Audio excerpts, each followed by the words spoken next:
welcome to another episode of the Crispy Noodle Podcast. Let us be the Crispy Noodle in your vegetarian salad of life and boring news. Folks, it's our job to give you some interesting tidbits in the world of sports, entertainment, odd news, and whatever else we happen to stumble across in this hour-long or so podcast. I'm Rich Liebig. And I'm Michael Costanzo. And, let us be the Crispy Noodle in your vegetarian salad of life and boring news. We got some interesting topics to tackle on this week's episode, but before we get to all that at hand, Mikey, my friend, how you doing? What is happening in Costanzo country? I'm doing pretty good. The parents have been having a lot of construction at the house recently, but I think it's all wrapped up now. I mean, it was like a week straight of just banging on walls. Yeah, you were telling me some horror stories because you work from home. I work from home, and I had to like clear my schedule for like more than a week because they were working on the siding, and literally the opposite side of the wall that I'm working at is just this thunderous pounding as they're like ripping siding off and putting siding on. Like the whole room was shaking. I'm like, oh my, what are they hammering with? Like, I don't know how hard you have to hammer this stuff. I guess pretty hard. Well, yeah, they said take all the stuff down off the wall. So I was like, Jesus Christ. So thankfully the pounding has stopped. But other than construction, I've been enjoying a little game called Dredge that I've been pitching to people. It seems weird. It's a fishing game on the surface, but there's this whole Lovecraftian horror mystery underneath it all, where you have to, fish the fish to make money and get gear, but all in the name of discovering these sunken treasures that unravel this mystery of what's happening on this island and what has people so frightened and trapped there and why they can't go out at night. So it's pretty interesting. What's the main character's name? The main character doesn't have a name. Oh. Yeah. Can I give him a name? You can give him a name. All right. Buzzin' Frog. Buzzin' Frog? Yeah, Buzzin' Frog. Like, what? Buzzin' Frog. What is that? Yep, Buzzin' Frog from the shores of Lake Rapala, over there by Timberdoodle. What is happening right now? No, okay. No, what is that? No, there's a great parody movie, Spy Hard. And Spy Hard, like yeah. Die Hard, but Yeah. you're spying hard. And it was Leslie Nielsen, and he's like, they're spoofing like all the spy movies like Mission Impossible, Bond, Right. The Fugitive, like they're spoofing all that. And there's a scene where Leslie Nielsen, he's like, he's on the run from the cops that are trying to get him, and he stops into this like outdoor shop, and of course he's there, and like 3 cops walk in, so he has to try and disguise himself. And the cop, is like, I don't think I've ever seen you here before. What's your name? And he makes up this elaborate story just by looking at like the stuff in the store. Yeah. So he's like, yes, I'm Buzzin' Frog. I'm from the shores of Lake Rapala, over there by Timberdoodle. Yeah, I was brought there by Salty Dog Shrimp. Yes, he brought me there, and and then at the end he just goes, I can't go fishing today. I've got a meeting over at men's room. and the cop totally believes it. That's awesome. Yeah. Spy Hard. I've never heard of that one. Oh, Spy it's a Hard. good one. Yeah. If you love like police, from the Files of Police Squad. If you love those movies, it's kind of in that same vein. Yeah. Okay. Yeah, like Frank Drebin and all that stuff. Oh yeah. It's all I can think about right it. now though is you said Spy Hard, but all I can think about is why is the title Die Hard? Because it's Spy Hard. No, but I mean in the actual film Die Hard. Why do they call it Die Hard? It's a dumb title. No, because everybody in that movie, when they die hard. They die hard? Yeah. I mean, there's a lot of actually hard dying. Pretty gruesome deaths when you think about it. It's a dumb title. Great Christmas movie. Great Christmas movie, dumb title. But I might have to check out Spy Hard. Yeah, check out Spy Hard. That sounds interesting. Check out that scene in particular. I don't know, that scene always makes me laugh. Buzzin' Frog from Timberdoodle. Yep, I'm Buzzin' Frog. Yep. Since the main character doesn't have a name, I'm going to give him the name Buzzin' Frog. Yeah, there you go. Why not? I'm officially adopting that name. I would like to just humbly suggest to the developers of this game, name him Buzzin' Frog. I will pass it along to them, and they will take it under consideration. Yeah. There you go. There you go. That's all we can do. Yep. Pass on the ideas. These are the ideas we create at the Crispy Noodle. It's brilliant. It's breathtaking. Yep. So anyway, other than coming up with brand new names for video game characters, what have you been up to? You've been playing some games too. Yeah, I finally finished Talos Principle 2. Nice. Yeah, you've been talking about that a lot. Like, you love those philosophy puzzle game kind of things. Yeah, and I think they did a really good job with the sequel to this. It was just enough that it was different, that it stands on its own right, Right. I feel like it's tough to do a sequel to a puzzle game. Right. Because you've done all the puzzles. Right. So it's like, how else are you going to create new puzzles, or what element are you going to add to the puzzles to make them different? Right. And I think they did a good job with the sequel to make it, the next step in those laser puzzles that they come up with. Yeah. It's a great game. And the story is pretty good. I think it's tough to try and outscore the original story. Yeah. But I think it did a good job of holding its own, and it also just like expanded the universe too. There's more characters, much more characters in the second game than there is in the first one, because the first one is just you're on your own. It's just you, yeah. And there's like one or two other forces that are trying to steer you along. Whereas in the second game, there's a whole civilization, there's a whole community. So there's it was the next step, and I thought they did it pretty well. Right, I'm glad to hear that. I have it in the PlayStation 5 ready to go whenever I finish Dredge. That'll probably be the next one, and I can vouch for at least the first game of Talos Principle. It is a fantastic blend of philosophy, story, and creative puzzle gameplay. Like, Yeah. the first one completely caught me by surprise. I was just picked it up on a whim and was thoroughly impressed. So really excited to play the second one when I get to it. Definitely would recommend. Nice. And then another thing I want to mention was this weekend was Star Wars weekend, May the 4th. It was. May the 4th be with you. Yeah, so I dusted off a copy and rewatched Empire Strikes Back. Just that one? I decided to do just that one because we had 9 movies is a lot. Yeah. So actually, it's funny you mentioned the 9 movies. Oh, no. I saw a post on the Star Wars Reddit where there was a wacky movie theater. I think it was Wisconsin or something. I don't know. Do they do all 9? They offered a package of seeing all 9 episodes of the Star Wars franchise, which is crazy to me. What does that runtime come out to? It came out to like 24 hours straight of Star Wars. Yeah, because those are long. They're all at least over 2 hours. They're all around 2 hours. So, yeah, I mean, at minimum, you're looking at 18 to 19 hours if you're going. And then breaks, you got to have some breaks. And then breaks, yeah. And yeah, there was a crazy, wacky movie theater. I think it was Wisconsin off the top of my head. And you head. didn't fly out there to go take in the whole 24 hours? No, I got to spend my money more wisely. Now, on Star Wars Day, do they include things like Rogue One and Solo? Well, they didn't, because this was just the episodes. Just the episodic? Yeah. Okay. Right. Look, we got to keep this to a certain limit. We got to keep it brisk. We got to keep it moving. Like, literally, this was they had the actual plan. Like, it started. Did they do it episode 1, 2, 3 like chronologically? Yes. Or did they do 4, 5, 6, No, then 1, 2? No, they did from episode 1 to episode 9. Next year, they should do the alternative sequence where it's 4, 5, 1, 2, 3, 3, 6. Yeah. I think that's only good if you've never seen Star Wars before. If you've been living under a rock the last 40 years. You think that's the way to watch it? If you've never seen it. If you are a baby, if you are brand new. You just came out. Yeah. You have no idea. 1 day old. And you have no idea what Star Wars is. I would say do that. Really? But if you know, most people know Vader, I'm your father, plot twist. Spoiler alert. Shoot, I should have played this. Oh my god. A movie How dare you? It's almost 50 years old. Oh no. It's a spoiler. Ooh, it's a spoiler. Don't listen. Go away.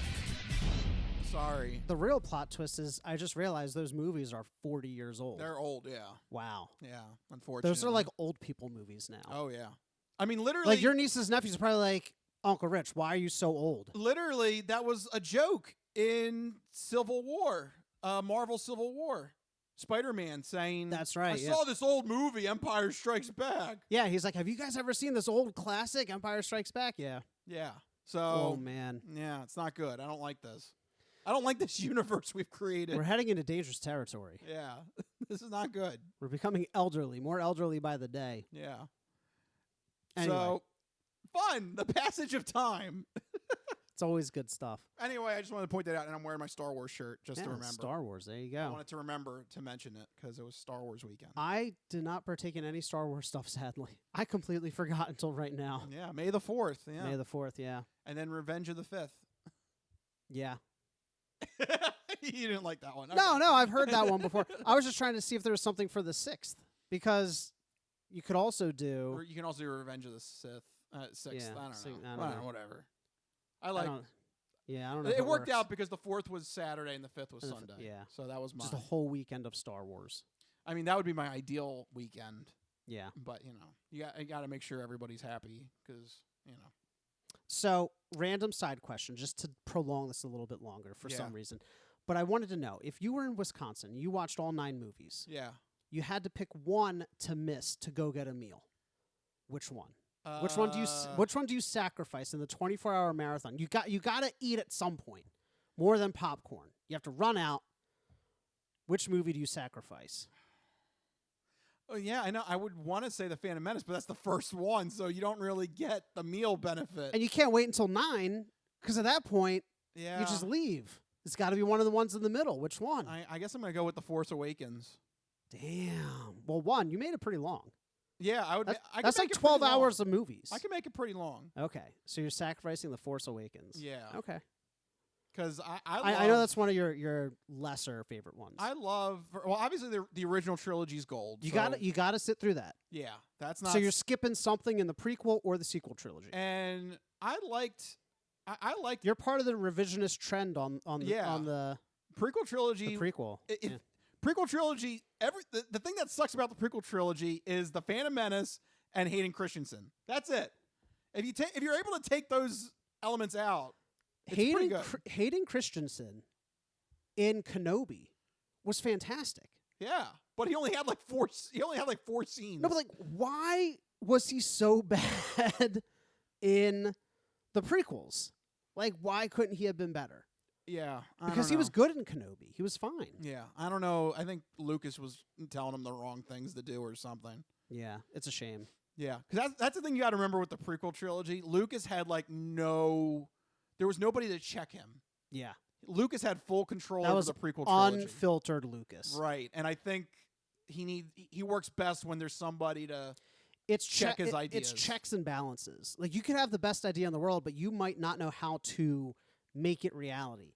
And that's Phantom Menace. Yes. He's like, I got all these great ideas, Gungans, pod racing, and nobody was like, hold on. You need somebody to be like, hold on. Let's we need to reevaluate. restructure this. Yeah. And unfortunately, that's how you get the Phantom Menace. All right. Anyway, moving along. Yeah, we killed enough time on. We got to stop this nerd talk. We got to get to things that the other men that listen to the podcast want. I don't know. Actually, can I bring that up? Go ahead. Screw it. I'm gonna make. We should just devolve straight into nerddom. I'm gonna just no. I'm gonna make the alpha men very angry. Did you also hear something else? This is something Rachel brought to my attention. Oh no. Have you heard about this whole man versus bear thing for women? Yeah, I have. Yeah. I love this thing. You love it? This is amazing. The question is, if specifically for women, if you had to be stranded in the woods with a bear or a man, like a stranger, right? Which would you prefer? Would you rather be with a strange bear or a strange man? Yeah. And a lot of women are choosing the strange bear. Right. And I love the fact that it's pissing off so many of the alpha men. Right. And one of the best things I saw was it was like a Twitter or X, whatever the hell it's called, tweet back, reply and stuff like that. And, there's a woman saying, oh yeah, choose the bear. And then a guy says no, you wouldn't. Absolutely. You wouldn't. You're just saying this to get your free publicity. You really wouldn't.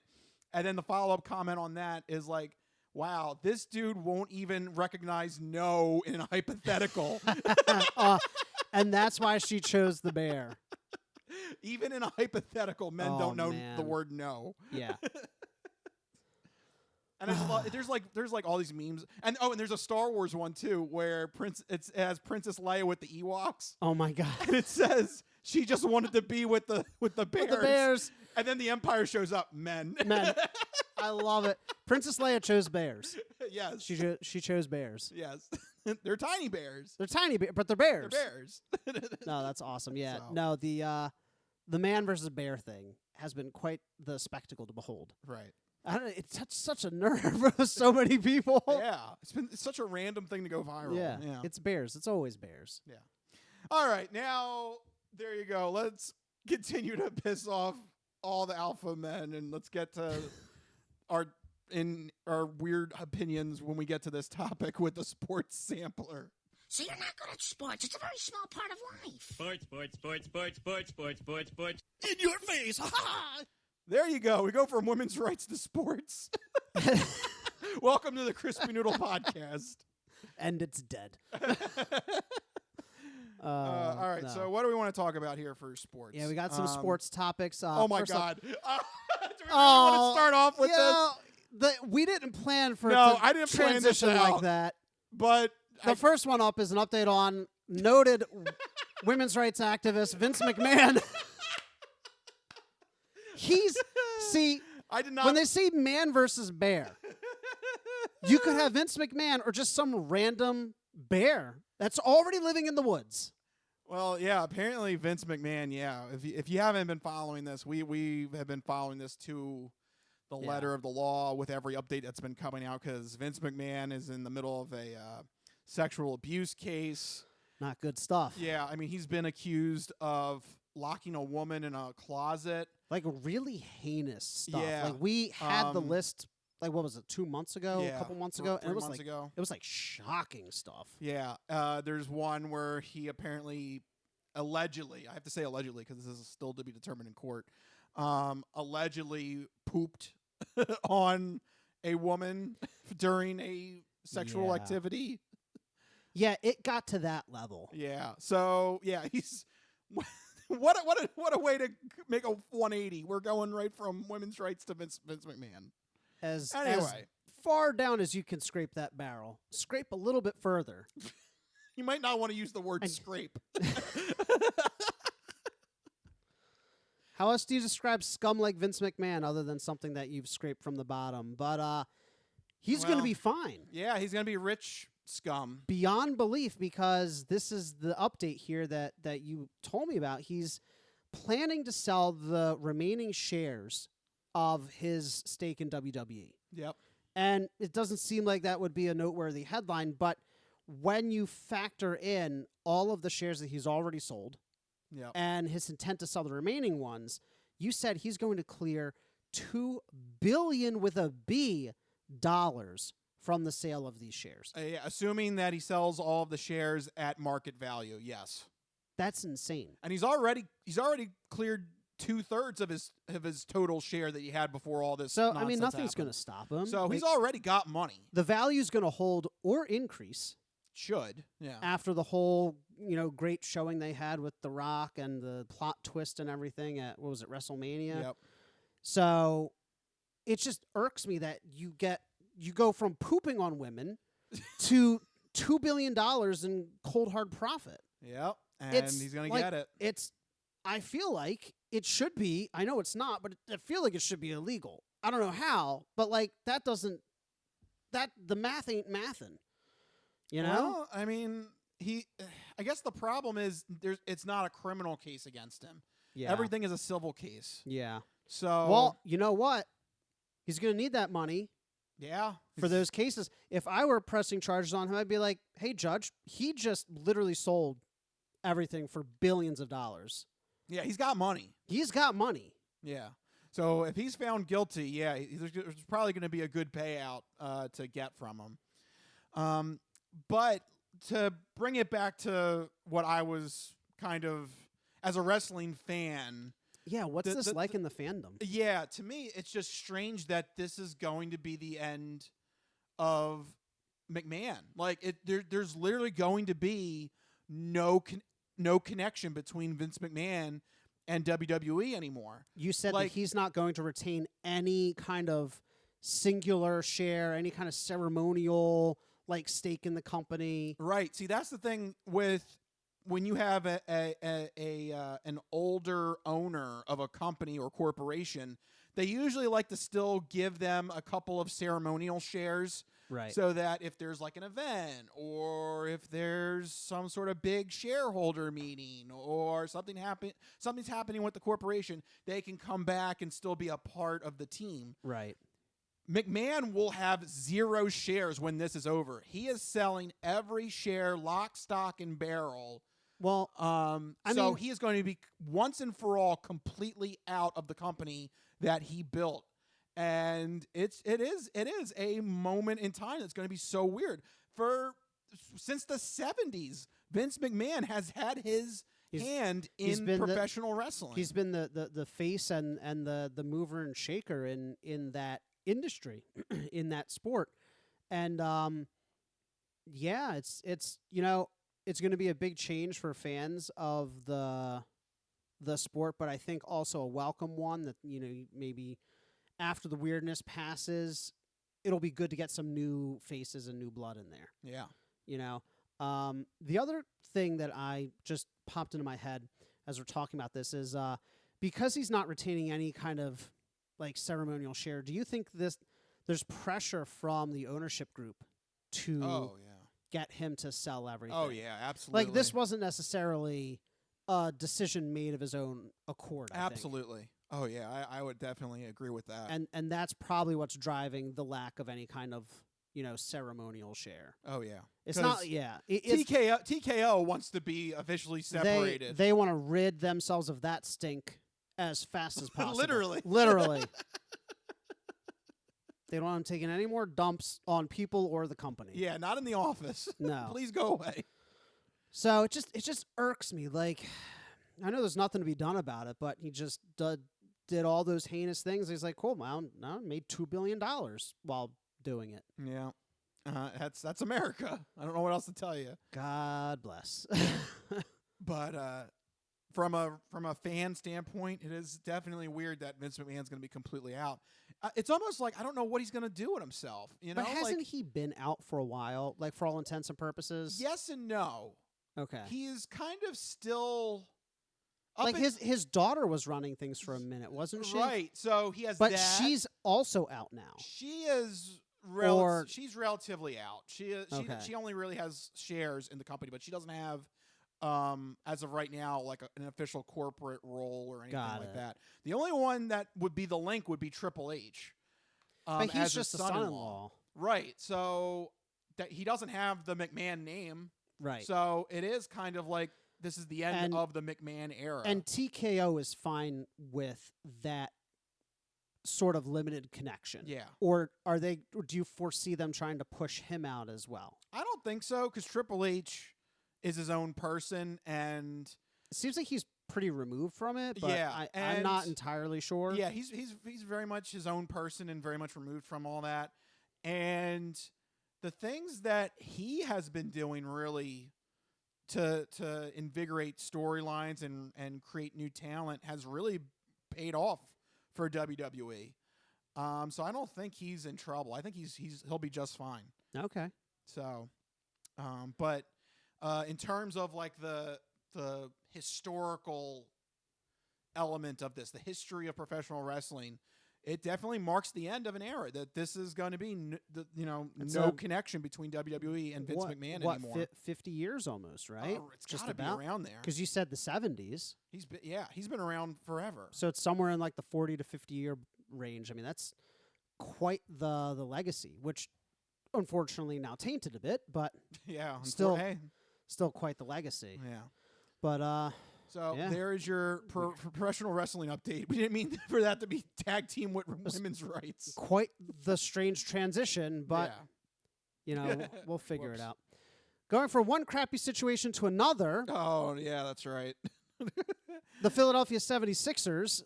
No, God!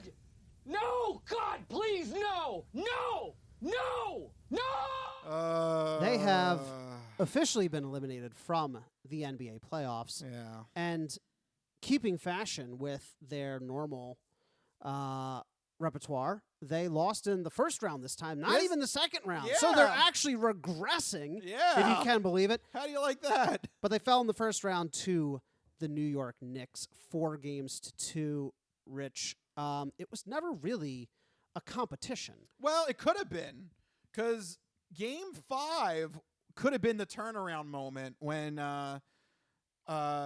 Maxey had an all-star game. I mean, I think he had 40 points in that game. I'd have to check it out.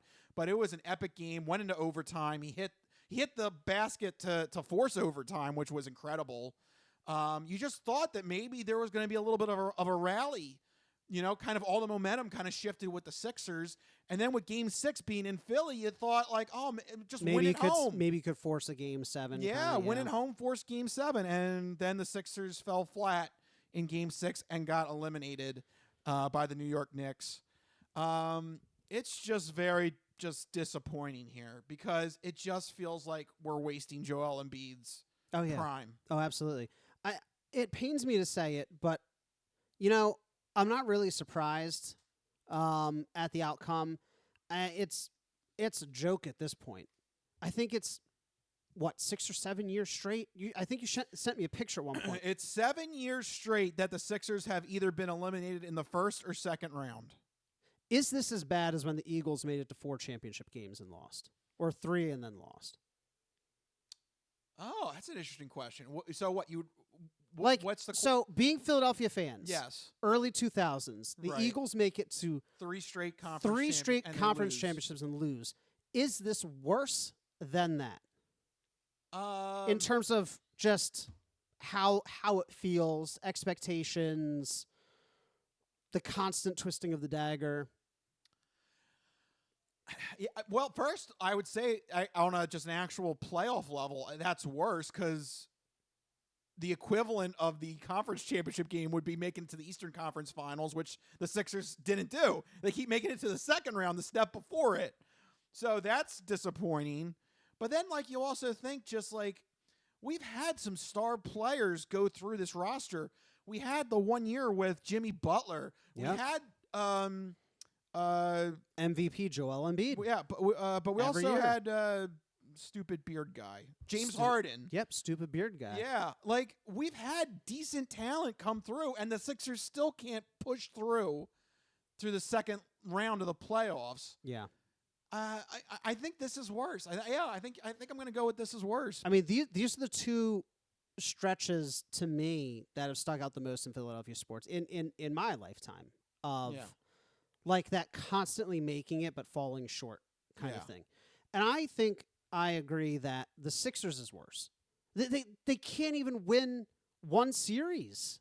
At least the Eagles were winning playoff games. Yeah, we're falling backwards here now with this loss in the first round. Yeah, and eventually the Eagles during that span were good enough to skip their first playoff game, good enough to win the divisional round, and then something always weird happened in the championship that, they would always get super close, but it seems like the Sixers are never really threatening to do anything more. You know? I think the only year that they was probably the year with Jimmy Butler, and then they ran into a hot Quali Leonard. Yeah. It's just super disappointing, the Sixers, but not surprising. And I've been saying it the whole time. Like, I can tell you right now exactly what they're going to do next year. They're going to do the same exact thing, first or second round. Yeah, but which one is it now? Because they officially took a step back now. Now okay, it's the first round. Fair. Maybe I don't know exactly. But yeah, the Sixers getting eliminated in the playoffs. The rumor is that next year they're going to be big spenders. They're going to have a lot of money to spend. They're going to be on the hunt for big talent, maybe push them over the edge there. One rumor suggests, you mentioned him earlier, we could be going after former Sixer star Jimmy Butler. Bring him back. I mean, is that super weird? Does Yeah. Jimmy Butler want to come back? Right. I don't think he does. And if he does, is anything going to change? He left. I bring this up every time, but I think it bears repeating because of the 7 years that we've repeatedly lost in the playoffs. Jimmy Butler said what was equated to they had no fight. Yeah. Jimmy Butler And has they said, still don't. Yeah, he said multiple times that this team doesn't have fight. And I don't know if Jimmy Butler's going to want to join a team if he believes that, you know? Yeah. So I mean, why would any star player want to do that? yeah. Now, here's the flip side. There's a rumor we could be adding players, but you floated recently a few times that we might want to look at getting rid of players. I mean, do we have to come to terms with? I would say the trade line should be open. And just hear other teams out for Joel Embiid. Put a feeler out. Be like, hey, what's out there? Because I feel like this playoff run, the focal point of this team has now gone to Maxey. Maxey is like the person I think you want to build around. Embiid's 30. He's 30. He's going to turn 31 next season. Injury trouble. His stock's going to start falling. Yeah. He's going to be now a year plus removed from MVP status. Yeah. His stock's going to start falling. So if there is, any way you want to sell high. Right, you want to sell high. And before they fall off the cliff, because over 30, injury history, you're right, a year plus removed from MVP. And I know he's been one of the best in the league to this point, but what's it gotten us? Right, it's gotten you nothing. Like, it doesn't matter if you have the best player, but if you just perpetually lose in the first and second round, you don't even make the conference finals, let alone the NBA finals. What are you actually doing? So they let 9 teams in. The two. You don't need Joel Embiid. They made it. What were they? A 7th seed. You don't even need him. You actually let. Well, if you include the play-in tournament, it's 10 teams in each conference. You don't even need him to. If your goal is to make the playoffs, yeah, that's low. You don't even need him. Anyway, what I'm going to say here is, I think there's 2 ways to attack this upcoming offseason. Okay. And that is, one, the rumor that you have here that you go swing for the fences for another big talent to make Embiid, Maxey, and then the third talent a big three. Yeah. Or we start a rebuild, but Maxey's got to be the focal point. To me, this postseason turned things around that Maxey's going to be the superstar of this team now. Embiid, I feel like his star is going to start fading. It may not happen next year, but it's going to start happening soon at some point. I feel like it was an odd choice, not to take a dig at Embiid, but I thought it was an odd choice from the beginning to build around a big man. Like, building around a big man is very early 2000s Shaq. Yeah. Like, when's the last time you saw a team build around? I know, what's his name, Jokic or whatever? Yeah. But he's not really a big man, is he? He's a big guy, yeah. But I mean, like, does he play like a big guy? He's like an all-arounder. Yeah. Like, Joel Embiid is like a classic big guy. Yeah. Teams don't do that. They're all perimeter shooters. Yeah. We're in the Golden State Warrior 3-point, drain the bucket. Yeah. You need Splash Brothers. You need an all-arounder who's going to. You need a point guard. How about that? Yeah. Let's start with there. The Sixers don't have a point guard. Yeah. I know a lot of people like to kind of like finagle that, like, technically we can slide Maxey in there or somebody else. No, this team does not have a point guard. That would be a good start. Just FYI. Having a well-balanced team, there's an idea. Yeah, that would be a good start. So, I mean, just from a like a logic standpoint, like a philosophy standpoint, it was weird to make the big guy your focus when the NBA is very decidedly moving away from that concept. Well, they definitely have embraced the 3-point shooters, yeah, with Splash Brothers and all that stuff. Yeah. So, follow-up question: we decide to go rebuild. How do we rebuild? Do we, dare I say, trust the process again? I don't think we go down that route again. No, I think it's fair to say. I think if you get a really amazing haul from the Embiid from a possible trade with Embiid, I think you could rebuild this team. Oh, I think so. Like, Embiid will net you a lot.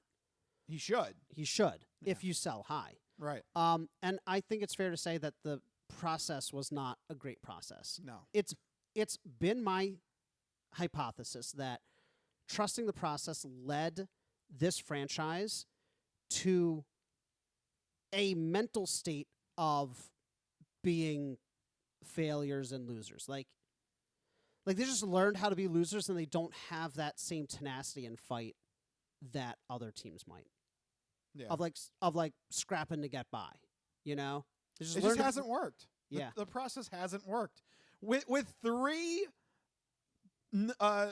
top draft picks, only one panned out, Joel Embiid. Yeah. Where's Ben Simmons? Where's Markelle Fultz? Yep. Yeah. You know, you can't put all your eggs in the draft basket. No. Anyway. But you also had another question here. You wanted to touch on which team is worse, the Philadelphia 76ers or the LA Clippers? Yeah, unfortunately, the Clippers might be the 76ers of the West. Oh, boy. Because the Clippers, they really thought they had something going. I mean, they picked up, I mentioned Kawhi Leonard, who stopped the Sixers run with Jimmy Butler all those seasons ago, where there's probably their best shot to win a finals. That was probably it. Yeah. Kawhi Leonard stopped us. He won a championship with Toronto that year. And, you know, he was playing at an MVP level. He just looked unstoppable. But he went into free agency. The Clippers picked him up on a max contract, and everybody was hyped. Everybody was like, oh, the Clippers are going to surpass the Lakers now.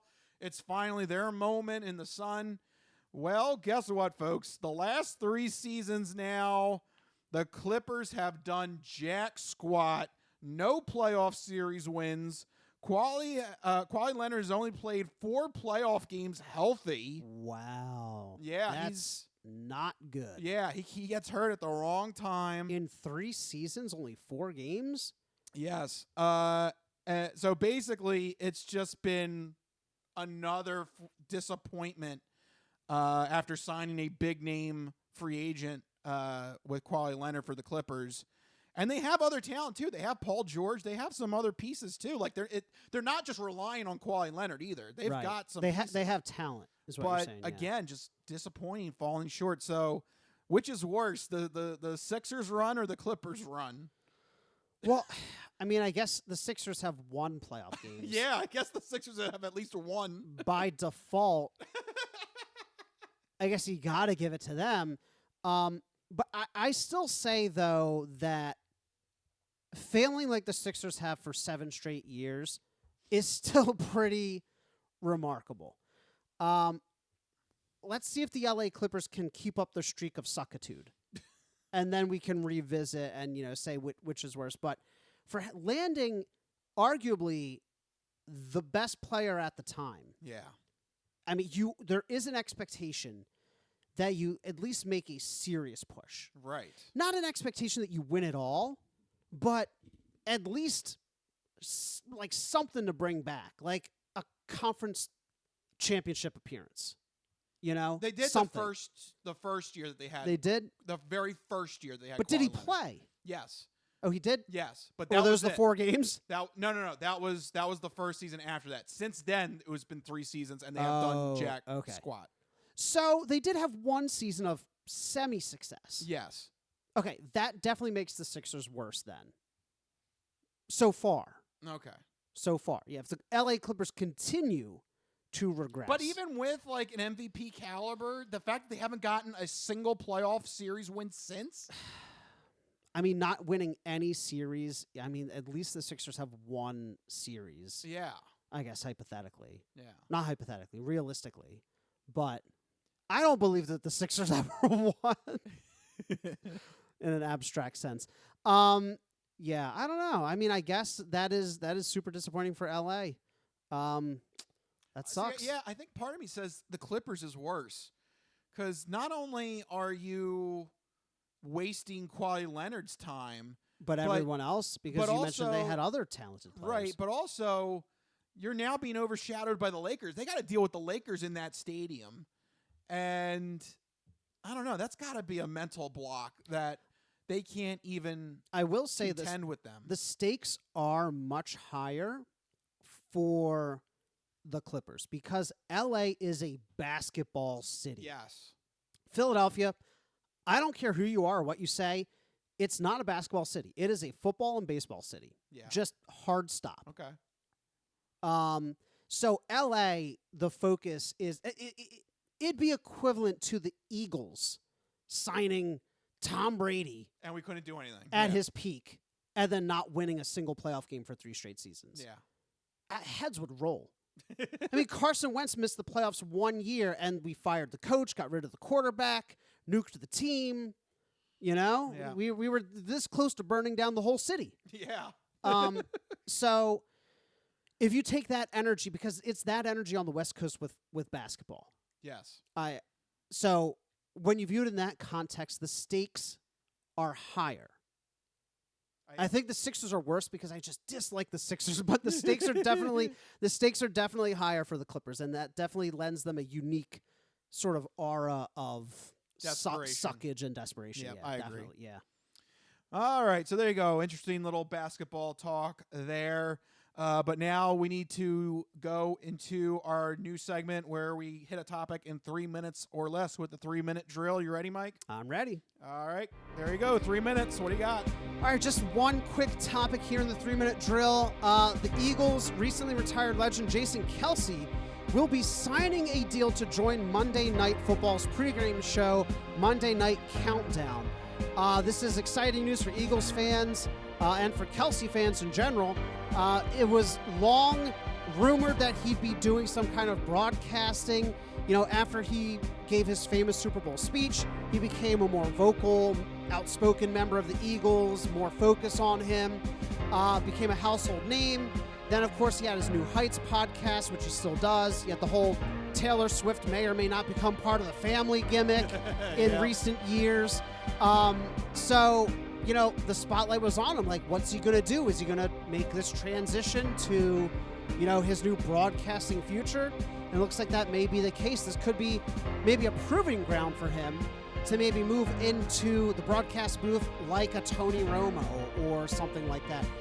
Rich, what do you think? Is this fun stuff? Yeah, I think this is perfect for Kelce. It's a no-brainer, right? Yeah, he's got so much charisma, and it also keeps him relevant to the game of football. Yeah. I mean, if ESPN doesn't want him, I'm sure ABC, like 6 ABC or the local affiliates here would take him for the local broadcasts. Oh, definitely, yeah. WIP should eat him up, too. Oh, yeah. Yeah. I mean, he has that unique blend of, like, charisma, easygoing, he's knowledgeable, well-spoken. He seems to be born for the spotlight. Oh, yeah. You know? So I think it's a perfect fit. I know I'll be tuning into more pregame shows just to see him and see how he does in a more professional broadcast atmosphere as opposed to the podcast. Now the question's going to be does he call games that Travis is playing in? I don't know. That might be a little iffy. Is that a conflict of interest? I don't know. Well, might need to sit out for those. So far, it's just the pregame show, so I'm sure he'll be fine. But if it does progress to the point where he's actually providing color commentary, yeah, I don't know. I think he may have to sit out Chiefs games. Right. Yeah. Which is a shame because... Oh, no, actually, maybe it'll work out because maybe then he can still do the shirtless stuff that he loves to do. Yeah. Yeah. Maybe he'll be harder on his younger brother. Or maybe that, yeah. Let me tell you something. If it were me and JB, oh, man, I'd be like, I can't believe he dropped that. He sucks. What an idiot. Look at that terrible route he ran. Like, I would... That is an older sibling's God-given right and duty. Yeah. Okay. Yeah. So you are probably in the best position for this. Yeah. So if Bruno was able to be on the football field, you'd rag on him. I'd rag on him nonstop. There you go. All right. Well, perfect way to end the 3-minute drill there. My God, what the hell's going on tonight? And an ending with Ric Flair too. Why not? I have no idea, Mr. Flair. That's right. Nobody knows what's happening anymore. This is 2024. Nothing makes sense anymore. We made that joke in 2019, and it never got better. Nope. As a matter of fact, I think it got worse. Oh, yeah. So there you go. Closing out the sports sampler right there. That will be interesting, though. I can't wait to see Jason Kelce. Oh, yeah. In the pregame show. It's going to make me watch pregame shows more. Yeah. There you go. Perfect. So, All right, there you go. With that, we got to leave the sports sampler world and take a quick break, but don't go anywhere because we still got the entertainment entree and the non-fortune cookie odd news on the flip side. When we return, don't go anywhere. This is the Crispy Noodle Podcast. We'll be right back.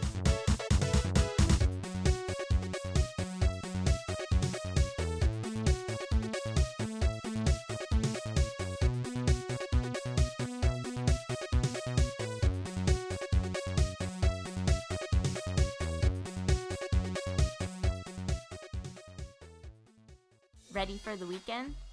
Happy Friday.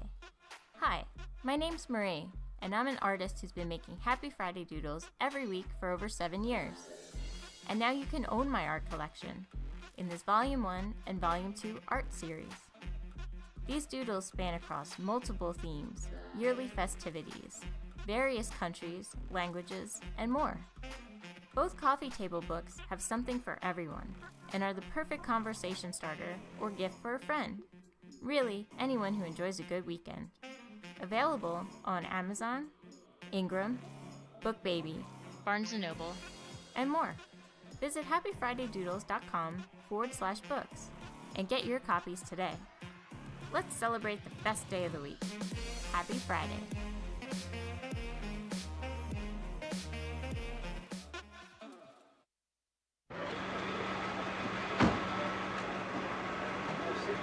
Just a moment, you just assured me that I could speak.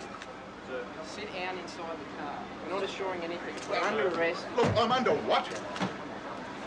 Come on. Gentlemen, this is Democracy Manifest. Have a look at the headlock here.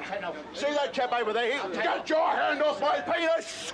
This is the bloke who got me on the penis before. Get some cups. Why did you do this to me? Hop in the car. Get some cups. For what reason? What is the charge? Eating a meal? A succulent Chinese meal? Oh, that's a nice headlock, sir. Oh, yes. I see that you know your judo well. Good one. And you, sir, are you waiting to receive my limp penis? How dare get your hands off there. No, we've only got one cup. Ta-ta and farewell. So I guess get him in the car. One cup, look. They even broke.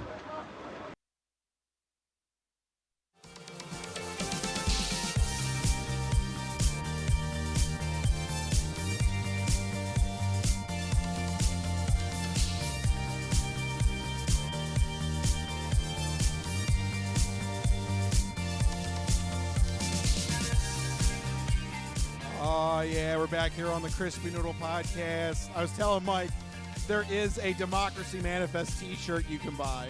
Yeah, that's super alarming. Like, that shouldn't be a thing, really. Why not? I don't know. You don't want to have a Democracy Manifest t-shirt? Are you ready to receive my t-shirt? See, that's a good... See, that'd be a good one. Oh, okay. But only if you know the quote. If you don't know the quote, then people are going to be like, what is this t-shirt? Then you got to go through the whole story. You got to play the clip. Yeah. You got to tell them about limp penises. And, just, and succulent Chinese meals. so, yeah, I love that clip. a succulent Chinese meal. Succulent Chinese meal. Yeah. Every time I order Chinese food now. You call up, you're like, I'll have the succulent Chinese meal. Yes. Not the regular one, the succulent one. Yes, I need that one. Very good. All right, let's move away now from that, although still maintain the entertainment because the second part of the show is the entertainment entree.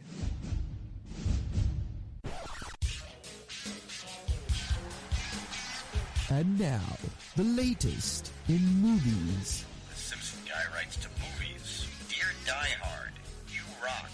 Especially when that guy was on the roof. Music. I know what that is. That's music.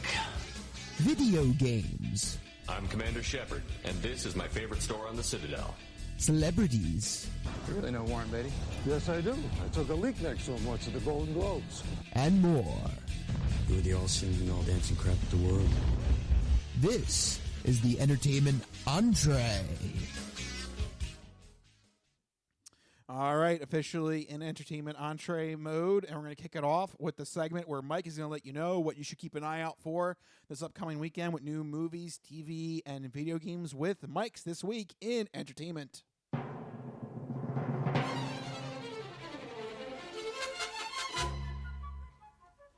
All right, what do you got for the people, Mike? All right, well, first up in video games, real quick, a new month means new free games for PlayStation Plus subscribers. So make sure you go check those out if you have a PlayStation Plus subscription. But in terms of brand new stuff in movies, Kingdom of the Planet of the Apes hits theaters this week. A lot of prepositions. It is, right? Kingdom of the Planet of the Apes. Too many prepositions. Why don't they just call it Kingdom of the Apes? Too many prepositions. Call the Hollywood scriptwriters in here right now. They had AI write that title or something. I don't know. Something fishy's going on. And then next year, it's going to be Planet of the Kingdom of the Area of the Apes. Of the Planet of the Apes. You have to. So we have to keep going one up. So it's Planet of the Kingdom of the Planet of the Apes. Area. Universe of the Kingdom of the Area of the Planet of the Apes. That sounds good. The universe of the world of the Kingdom of the Planet of the Apes. Yes. Or is world just planet? I don't know. You get too much in the weeds. No. We got to have a structure to this. I don't even know what to say. Go check out this movie. I think it's going to be pretty cool. It's a sequel to The War for the Planet of the Apes, and it's the 4th movie in the reboot series. 300 years after the events of the last film and the reign of Caesar, ape civilizations have emerged and humans have regressed to a feral primitive state. A new ape king perverts the teachings of Caesar and begins enslaving other clans, while a young hunter ape embarks on a journey with a human to determine the fate of apes and humans alike. There's no reviews right now, but I've seen the other movies in the reboot franchise. They're all pretty good. I don't have many complaints about them. So I'm expecting, at least average to above average things for this one. I'm kind of excited to maybe check it out. All right. So that's Kingdom of the Planet of the Apes, of the world of the village of the apes. Right. And next, we're going to have the universe. The universe of the Kingdom of the Planet of the Apes. Of the Earth. Of the planet. Of the apes. Of the apes. Perfect. Land. Thing. Area. That's the next one. Yes. All right. Nice. Yep. They're already in production. Right. Yeah. Just churn them Half out. of production is just adding prepositions to the title. Obviously, with this franchise, yes. Yeah, it's a lot. We don't have to worry about that in TV, though. We have a couple of short-named shows. Dark Matter is a new sci-fi drama thriller coming to Apple TV+. It's based on a book of the same name. I literally just read this book like 2 months ago. It is fantastic. It's a story of a physicist who is kidnapped to a parallel universe and must then find his way back to his own timeline to reunite with his family. It's got lots of twists and turns, a lot of very heady sci-fi, alternate reality, parallel universe stuff. Slightly reminiscent of like a BioShock Infinite. So definitely one to check out. It's a darker sci-fi thriller. Should be pretty good. We also have Bodkin, is a new dark comedy on Netflix about a group of podcasters investigating a series of disappearances in a small Irish town in a case that gets weirder the more they learn. So 2 interesting sounding TV shows coming out this week. That's what we're looking forward to this week in entertainment. All right, Mikey, thank you for that segment, This Week in Entertainment. We've got back-to-back Marvel topics here to do the entertainment entree with. Let's do the recent, I guess it's a quote that we've heard from Disney CEO Bob Iger about the rules now moving forward about Marvel's release schedule. Yeah, so, it's no secret that Marvel's been churning out properties left and right. Just so many. A little bit overkill. Yeah, we've talked about it. A little bit overkill, a little bit oversaturation, but Disney's talking about it as well. Bob Iger promising in a recent meeting that they're going to start limiting the number of releases they're going to have a year. So the exact quote is, quote, "We're slowly going to decrease volume and go to probably about 2 TV series a year instead of what had become 4, and reduce our film output from maybe 4 a year to 2 or a maximum of 3. So what we're looking at here from that quote is no more than 3 movies and 2 TV shows a year. Rich, is this an appropriate amount of Marvel, or do you feel this is still a little oversaturated? Like I understand they want to put out content, but is it still a little too much to digest in one calendar year? Well, I guess it depends on the average fan. I'm sure they've done their marketing research and into how much the average fan can absorb. Right.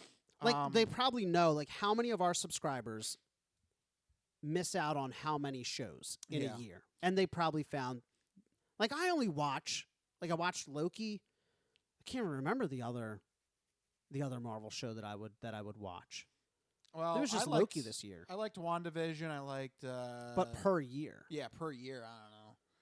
But yeah, so like that's going to be tough. I mean, for me that's going to be tough cuz that schedule is still a bit much for me. Yeah. But I'm sure they've done research with the average fan who I guess would be younger than us. Yeah. And they probably have more free time on their hands and they probably would be able to handle this allotment of Marvel content.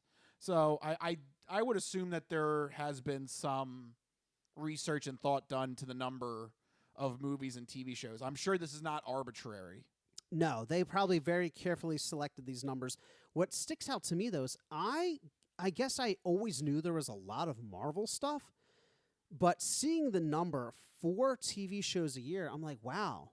Yeah, there were a lot of TV shows. Like one year it was like She-Hulk, Moon Knight, Captain Falcon or whatever. It was like Captain Falcon, Winter Soldier, and Captain or Winter Falcon and whatever. I can't remember. Captain Falcon. Everybody always says go watch it. I can't remember the name of it. Captain Falcon. Captain Falcon. There was a lot of Marvel shows, but I don't think it's necessarily just the quantity. I mean, certainly the quantity is an issue, but for me specifically, it's also like picking smart properties to focus on. Like, I have no interest in the Agatha show that's projected for 2025. Zero interest. Yeah. She was a bit character. Like, she was like the villain, right? Kind of. Yep. But she wasn't revealed until the 11th hour. And in her Agatha form, she was only present in like one episode. One or 2 episodes. They could do a whole spin-off series on her? Yeah. That's a bit much, right? Yeah, will it have any... I can't imagine that there's anything in that's going to tie to an Avengers movie or anything like that. And like another good point, like I loved Moon Knight. I thought it was a fantastic show, but I fail to see how it ties in with everything still. Well, yeah, will they hire Moon Knight? Right.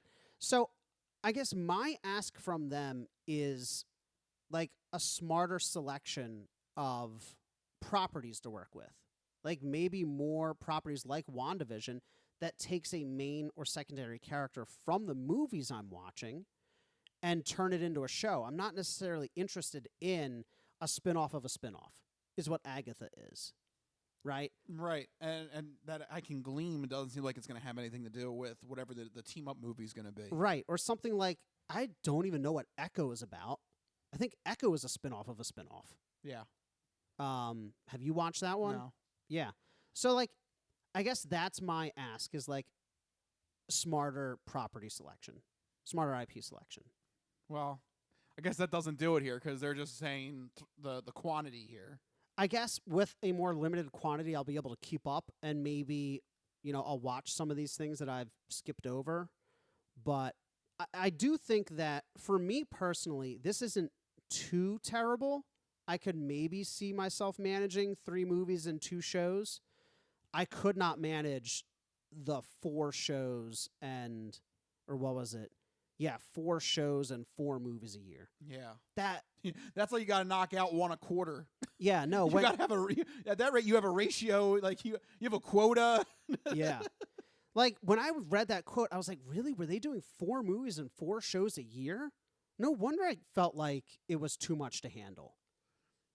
I guess also too they needed to build up the Marvel library, on Disney Plus, so they were really churning them out. Yeah.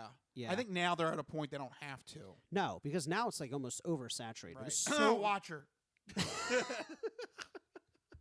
Sorry about that. Oh, I love them, but yeah, they made a mistake with that one. Yeah, they really did. But Marvel's woes don't end there. I'm glad that we're getting fewer actual releases, but it doesn't address the issue of, like we were saying, the quality of the content. Some people feel that the quality hasn't necessarily been there. Well, two of Marvel's directors, the Russo brothers, claim that the lackluster output is not an issue of the quality. It's instead those darn kids, quote unquote, is basically what their quote amounts to. Really? They're doing a Skinner thing here? That is literally what they're doing. So here's the quote on the quote unquote. Am I out of touch? No, it's the kids who are wrong. So here's their quote on the Marvel quote unquote decay. So they say, quote, "There's a big generational divide about how you consume media. There's a generation that's used to appointment viewing and going to a theater on a certain date to see something, but it's aging out. Meanwhile, the new generation are, I want it now. I want to process it now. Then moving on to the next thing, which they process whilst doing two other things at the same time. You know, it's a very different moment in time. Consume product. Exactly. You know, it's a very different moment in time than it's ever been. And so I think everyone, including Marvel, is experiencing the same thing, this transition. And I think that really is probably what's at play more than anything else. So, one, did that make any sense? So basically, two, blaming it on the kids. The kids. That they're consuming too much. They're dividing their attention. Do you buy this? I mean, that kind of seems like a cheap way out of this. It seems like a really cheap way out. I mean, so I have a lot of younger cousins who are in their primary target demographic. I've never seen kids who are more focused on the goings-on at Marvel. And just in my small sample size, they're wrong. So I don't think it's an attention issue. Yeah, I think that's a lazy excuse to get out of the Marvel decay question. It's low-hanging fruit, right? Yeah.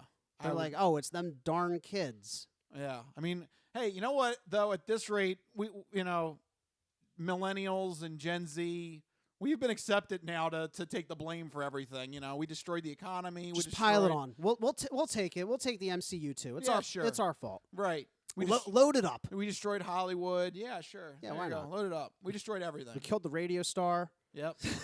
We killed the video star. We killed the video star. We killed them all. Yeah, we killed all the stars. Killed all the stars.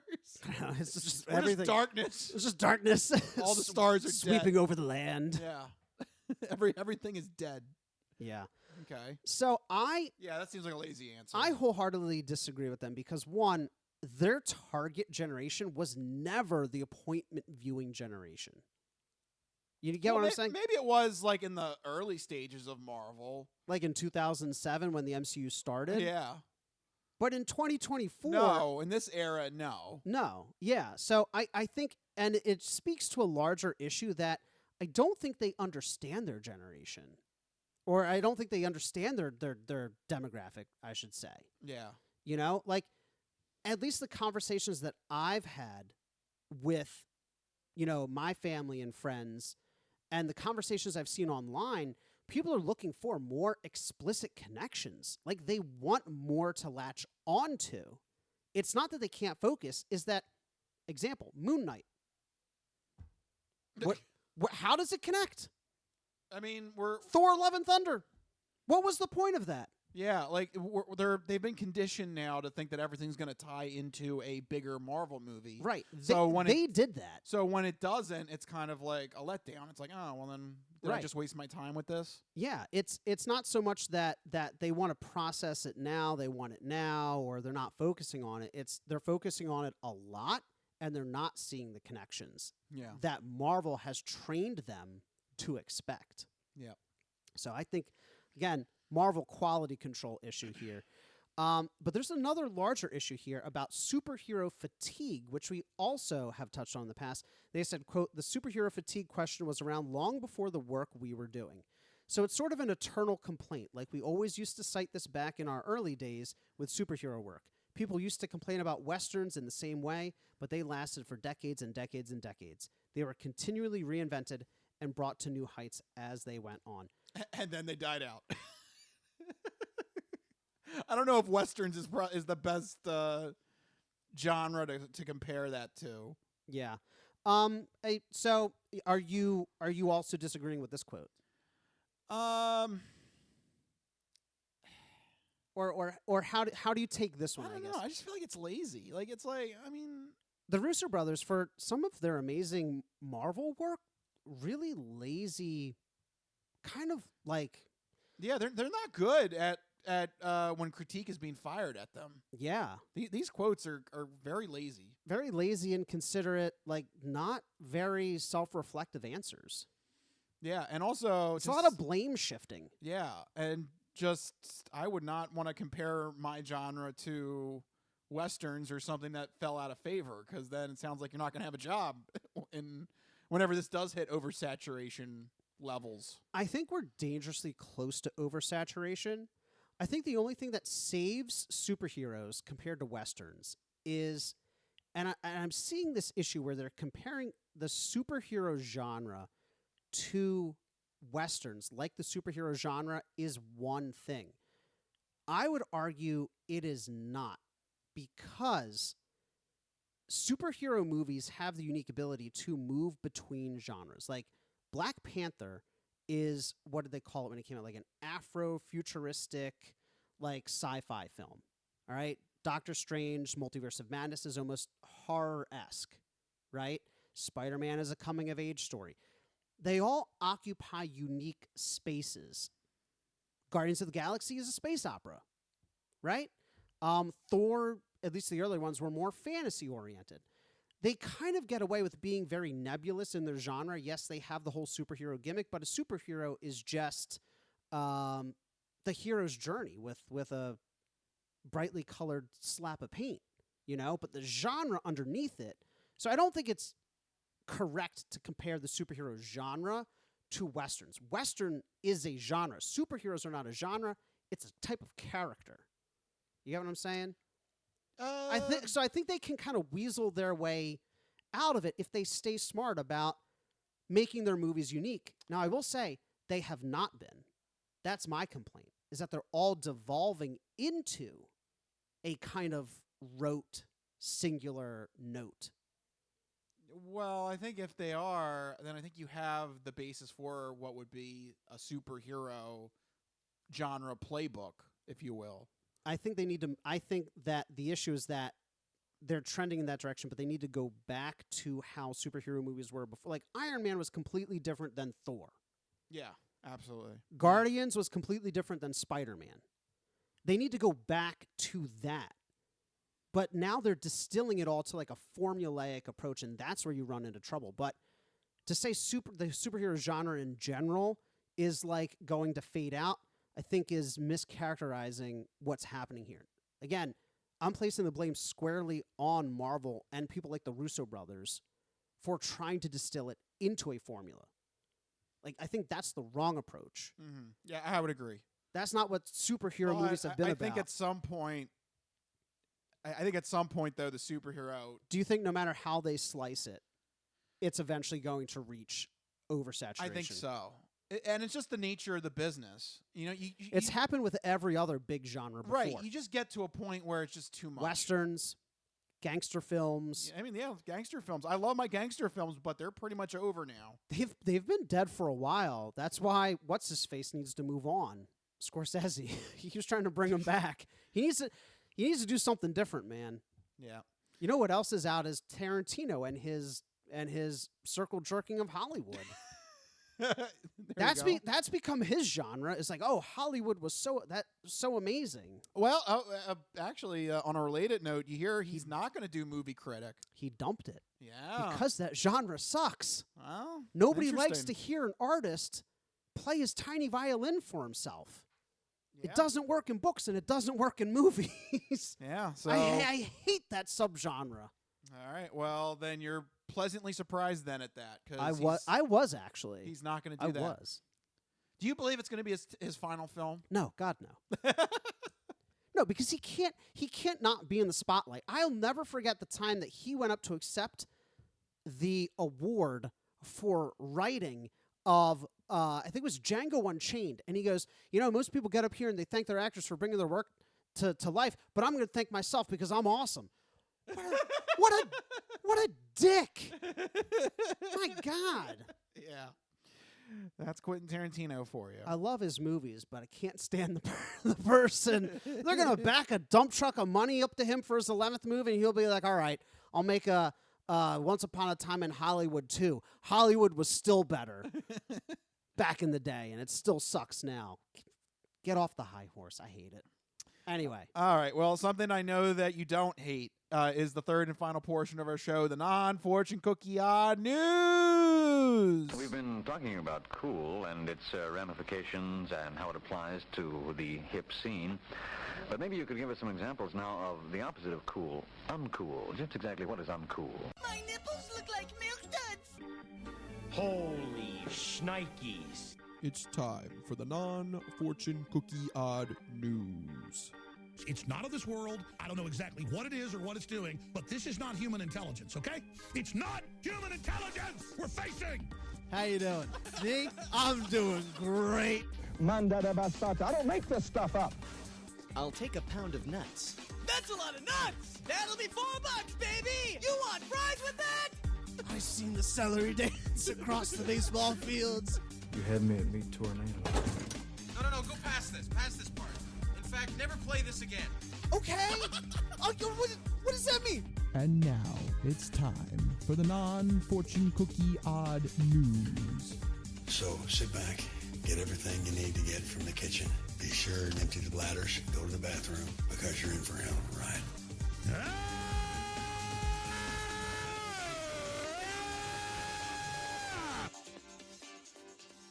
Odd news. That's right, everyone. It's time for the non-fortune cookie odd news. And here in this segment, Rich researches the news, he reads the news, and I react to the news. He finds a weird and wacky story, keeps it hidden from me, which ensures that all of my reactions are my genuine gut reactions to hearing this story for the very first time.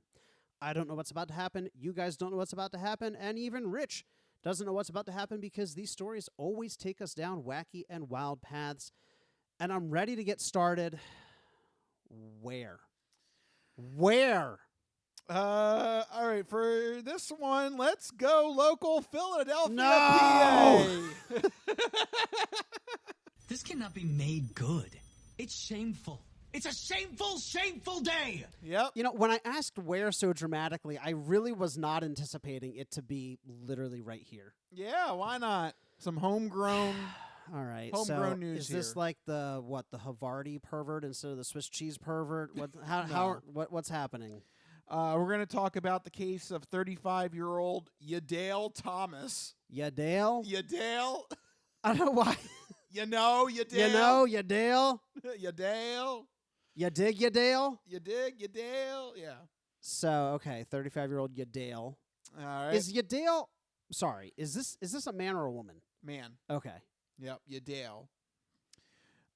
He was driving on I-76 in his Ford Explorer when he was pulled over by a Pennsylvania state trooper. Classic. 76 where? In the city? Yes. Okay. When questioned by the cop, Thomas was reportedly, quote, extremely nervous and his hands were visibly trembling. Oh, boy. Thomas claimed that he was returning home to Pittsburgh.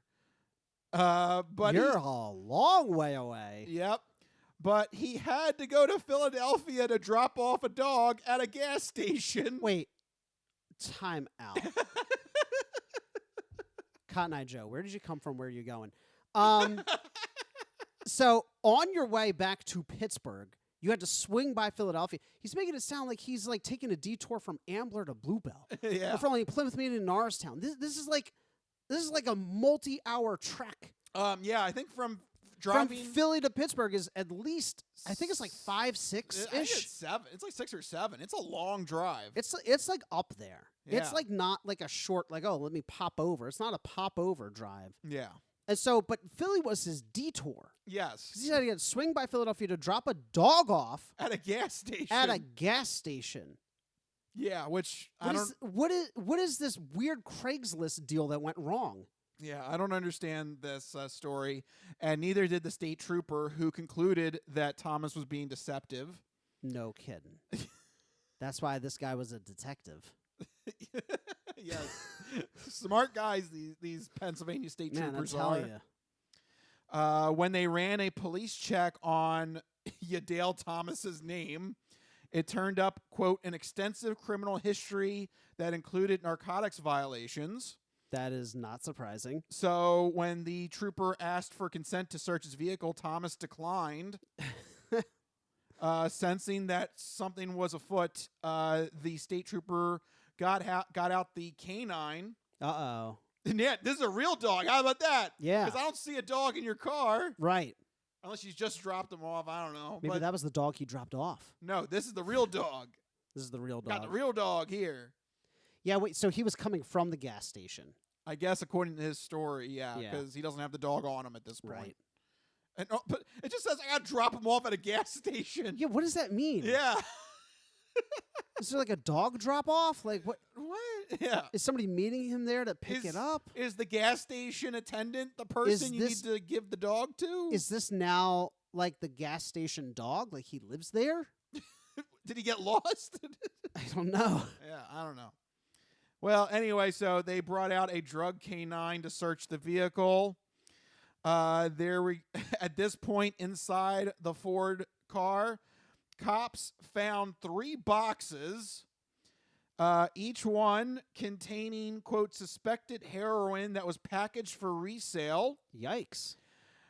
Well, these boxes are huge. Oh. I'm going to... So not like small boxes, they're like moving boxes. Yeah, these are massive. Oh, God. Because according to the final tally, the cops say that there were over 25,000 stamp bags of heroin altogether. Wrong, wrong, wrong, wrong. Wrong, wrong, wrong, wrong. You're wrong. That sounds like a lot of heroin. That is a huge amount of heroin.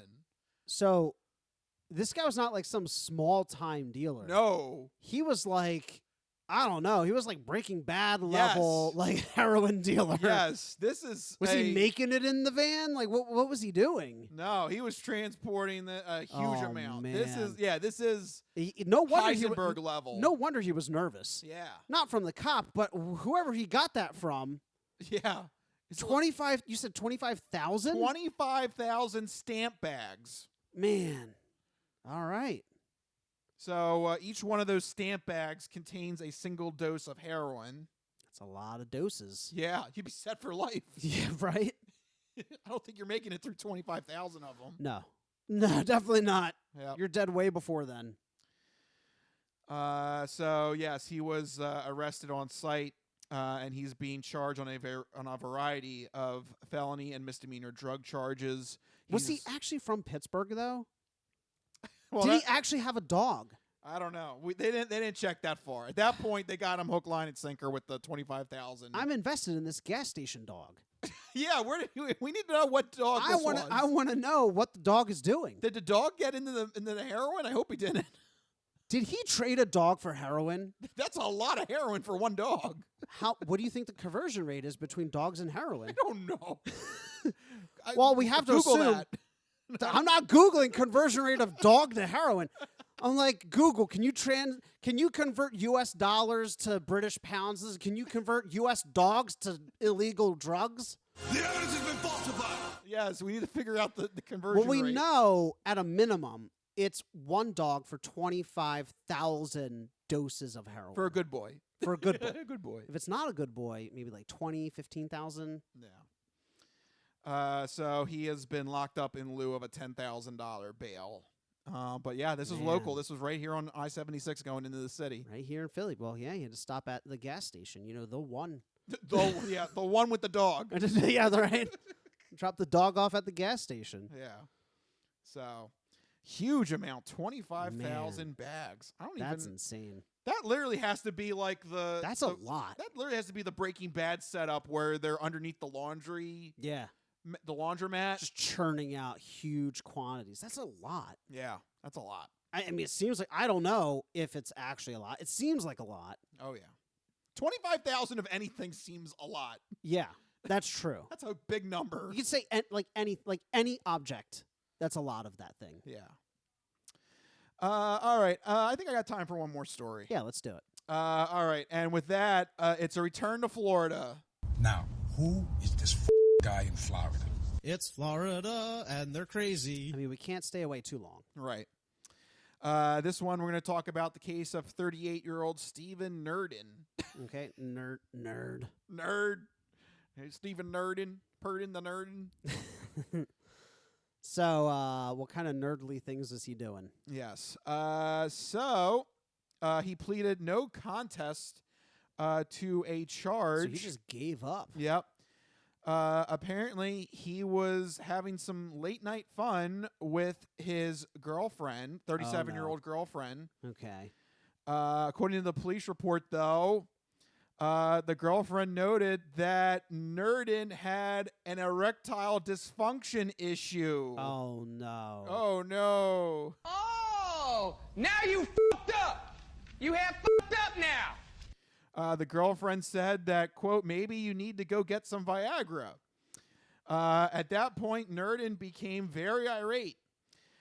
He then went over to her bureau and retrieved a pink dildo and smacked her with it. Well, it was very erotic. Yes, indeed. It was erotic. Woo! That is such a ridiculous response. For a situation that is 100% his fault. Yeah. Whack. She's like, go get Viagra. He's like, how dare you? I don't need that. Well, obviously clearly you do. Yeah, because nothing's happening. You can't really get mad at that. Like, yeah, nothing's happening right now. The evidence is right there. So you get nothing. You lose. Good day, sir. Unfortunately, though, he must have really smacked her with this toy. Oh, God. Because it left bruising on her mouth and her eye. Jeez. So he must have, like... He must have done... That was a full wind-up. Yeah, it must have been like those slapping competitions. I don't know if you've seen that. Yeah, where they do go, like the full arm the extension. Full, haymaker. Yeah. Whack right on the side of her face because dildo right to the face. She's got bruising on her eye and her mouth. Jeez. When questioned by the cops, Nerdin claimed that he did not remember a dildo. Oh, hello, yes. How did your girlfriend get beat up then? I don't remember that. This cannot be made good. It's shameful. It's a shameful, shameful day. I know some women who could hide a machine gun in there. Yeah. Oh, I don't remember. I think she must have had it inside of her. I don't remember that. I know some women who could hide a machine gun in there. Yeah. What dildo? I don't know what you're talking about. I don't remember this. This is a giant penis-shaped like bruise on her face. Like, this guy's really bad at hiding evidence. First, he couldn't hide his flaccid penis. Then he couldn't hide the fact that he just walloped his girlfriend with a dildo. Yeah. That really must have had some force on it to leave a bruise like that. Yeah, I feel so bad for her. Don't be, because he was sentenced to 8 months in jail. Wow. Because he is, quote, a career offender by the judge. Well, the judge noted that. He is, quote, a career offender. How many dildos has he beat up people with? I don't know about that, but he was charged previously for aggravated assault, felonious possession of firearms, and armed robbery. Oh, wow. He is quite the charmer. Yeah. That's very awkward, though, that this is what he's going to get more jail time on. You know, yeah, right? You said armed robbery? He's done some serious stuff in the past, and then this charge is just going to be just like, I don't know, simple assault, 8 months. Sometimes it's the simple things that get you. Yeah. I do want to point out, though, I think this might be a record. I think this might be the heftiest penalty that's been handed down in an odd news story. Well, that's very subjective because, we've had a lot of stories, but Well, I guess you're saying just because of a simple... No, what I mean is, like, have we ever had a story that resulted in jail time? It's usually like, $500 bond. Oh, no, we've had stories that had jail time. Yeah. Really? Oh, yeah. How much jail time? Now, here's the thing. Sometimes we're reporting the story that That's they haven't true. been sentenced They haven't yet. been sentenced yet. That's true. Yeah. I think that's what I'm... I think that's what you might be Yeah. mixing up here. That's true. Yeah. Yeah. Whereas this guy, he's got everything It's already booked and filed and sentenced. Yeah, with him having, quote, a career offender, or the judge saying he's, quote, a career offender. Yeah. I want to put that as, like, occupation offender. Like, the way the judge is describing that. What's your job history? Well, I'm an offender. Yeah. I've got these criteria in my curriculum vitae. Lots of great skills here. Yep. Dildo wielding, armed robbery with a dildo. I can do a lot of things with a dildo. Dildoing with a gun, gunning with a dildo. It's just various forms of using dildos as weapons. Yeah. So, yeah, unfortunately, even though he did a no contest plea, he's going to have 8 months in jail over that simple assault. Hey, you can't hit people with dildos. No. It's just plain and simple. It's like you can't wind up like that. No. Because that had to require some force. Yeah, I mean, it left multiple bruises. That's got just a big penis bruise. Giant, yeah. From the mouth to the eye, just connects. You can't go into work with that. No. There are all the questions. Yeah. It's like, hey, you look like you got a penis on your face. What happened in What the happened? bedroom? Yeah, you all right? How kinky did it get up there? Too kinky. Yeah.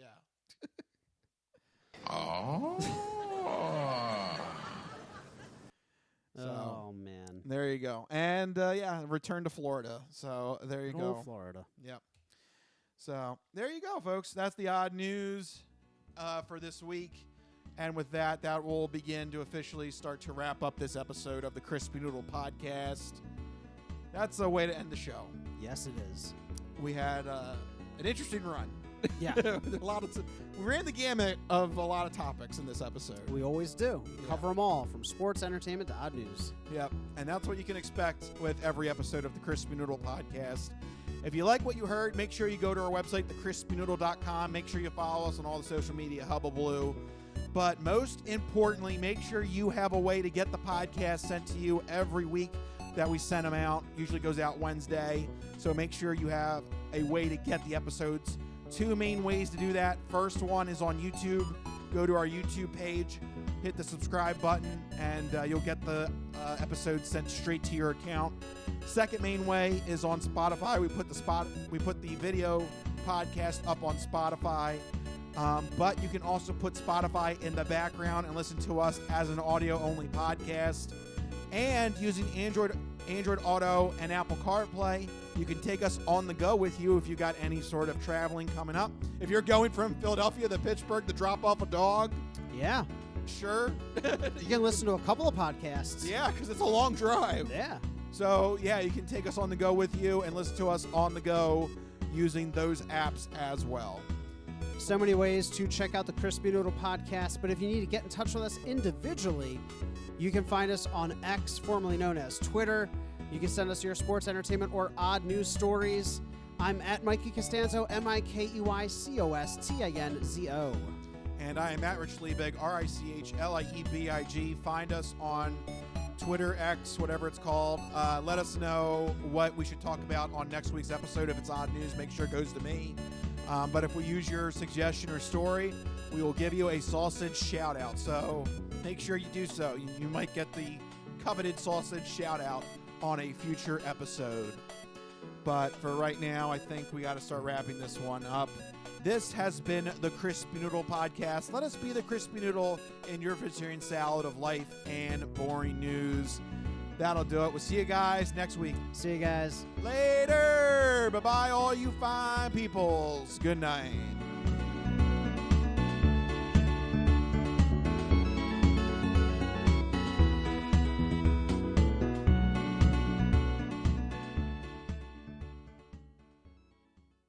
Some of us have great stories, pretty stories that take place at lakes with boats and friends and noodle salad. A lot of people, that's their story. Good times, noodle salad.